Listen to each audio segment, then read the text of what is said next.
Salut. Du coup, je m'appelle Maximilien, j'ai 22 ans, je suis un militant trans et je fais mes études à Rennes 2. La découverte de mon identité, c'était un peu très laborieux, très long en fait. Mon coming out, il est assez récent. En fait, c'est vraiment par les rencontres en fait que j'ai fait avec d'autres personnes trans, avec des personnes militantes, des personnes qui m'inspirent encore tous les jours. Et c'est pas tant que ça par la représentation dans les médias, de fil en aiguille, des événements militants, en bougeant aussi, voilà, en m'intéressant un peu à tout ce qui est fait dans le milieu queer. C'est vraiment en rencontrant des gens que je me suis dit ah ouais, peut-être qu'en fait les questions trans ça me concerne, et puis en fait peut-être que je suis trans, et je suis trans. Du coup mon coming out est assez récent effectivement, ça fait à peu près un an, donc j'ai vécu en Allemagne l'année dernière. Donc c'était assez facile pour moi de prendre de la distance avec ce que je disais aux gens. Du coup mes amis c'est très bien passé. En revanche c'est la famille en fait qui pose vraiment problème. C'est juste qu'on n'a pas du tout la vision des choses. Et du coup j'ai fait mon coming out au début de l'année 2018.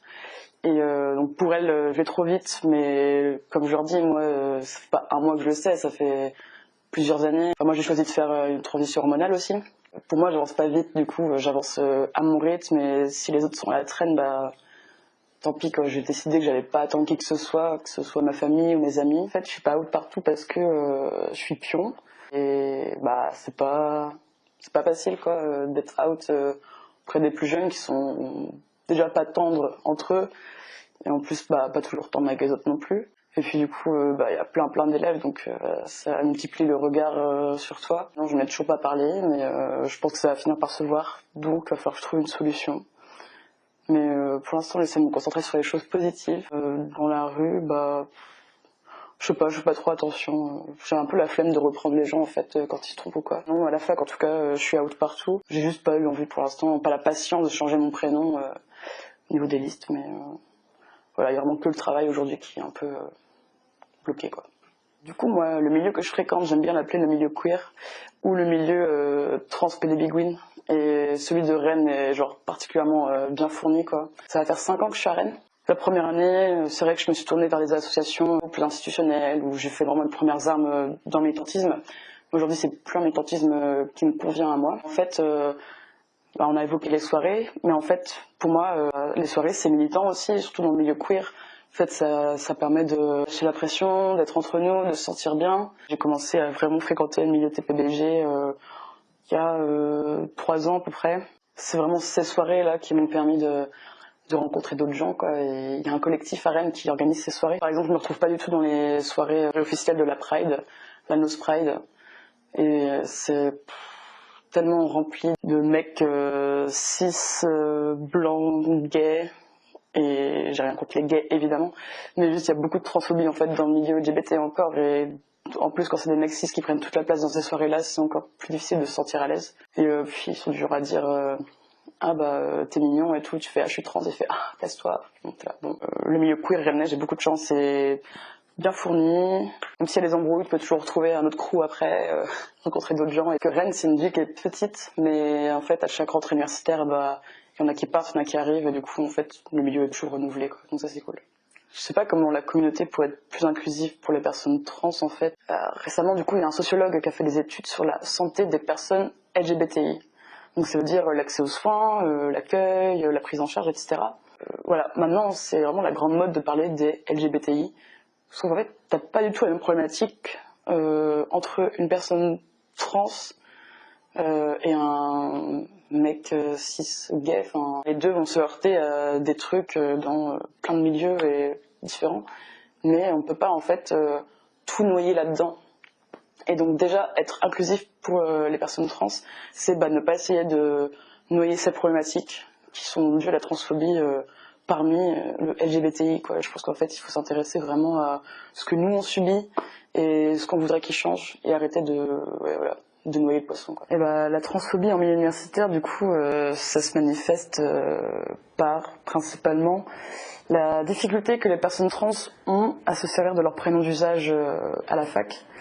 Et donc par le prénom d'usage, donc j'entends le prénom qui a été choisi par ces personnes, et donc l'appliquer aux listes d'appel, aux listes d'émargement, à la carte étudiante, à l'adresse étudiante, selon le vœu de chacun et chacune évidemment, mais à toutes les échelles possibles dans l'universitaire. Et en fait il y a encore beaucoup d'établissements d'enseignement supérieur où c'est pas possible.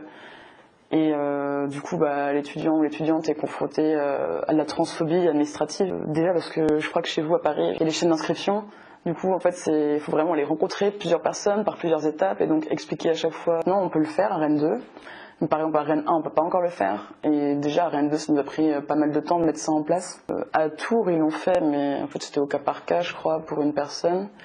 En revanche, j'ai l'impression de plutôt bien fait à l'ENS Ulm, si je me trompe pas, où du coup il y a une petite refonte des systèmes informatiques. Donc du coup, par exemple, eh bien, je crois que le 2 n'était plus, par exemple, automatiquement associé à madame, quoi. Genre, du coup, le numéro de sécu était non relié à la civilité. Et en fait, c'est ça aussi qui pose énormément de problèmes aujourd'hui. Toujours ce problème de numéro de sécu relié à la civilité.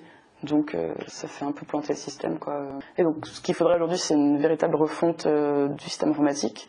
Et je pense vraiment que la question principale, c'est cette question de la civilité reliée à la sécu. En fait, faire passer ça nationalement, quoi. Le prénom d'usage pour les personnes trans, c'est pas compliqué à faire. Enfin, Rennes 2, c'est quand même une grande fac, on est 25 000, donc... Et puis il n'y a pas 25 000 étudiants qui vont faire en plus. Il faudrait vraiment qu'il n'y ait pas ce problème d'aller voir une personne, tout le monde n'est pas à l'aise avec se rendre dans un bureau, parler à une personne du pourquoi, du comment. Pour moi, le plus facile, ce serait vraiment qu'il y ait un espace sur l'espace numérique où tu peux cocher ce que tu veux qu'il soit changé ou pas. Où il y aurait, je sais pas, comme un espèce de...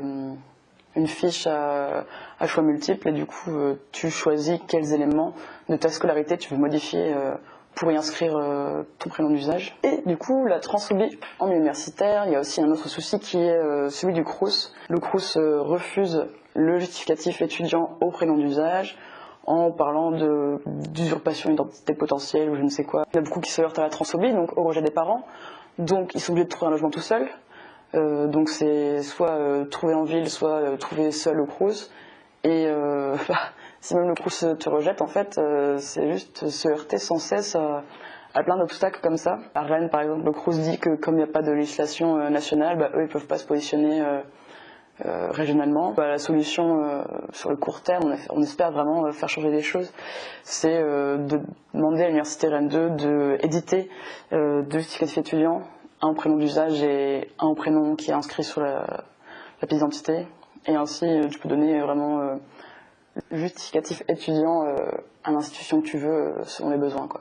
Mais bien sûr, c'est pas une solution sur le long terme. Ce que je conseille pour les jeunes personnes trans qui arrivent à l'université, c'est de se renseigner en amont sur ce qui a déjà été fait ou pas dans leur fac. Si rien n'a été fait, moi ce que je conseille toujours, c'est d'aller vers l'association trans la plus proche. S'il n'y a pas d'asso trans, sur internet. Voir aussi s'il y a un asso LGBT sur la fac. Il y a des par étapes, quoi, donc faut vraiment penser à tout en fait quand t'es trans.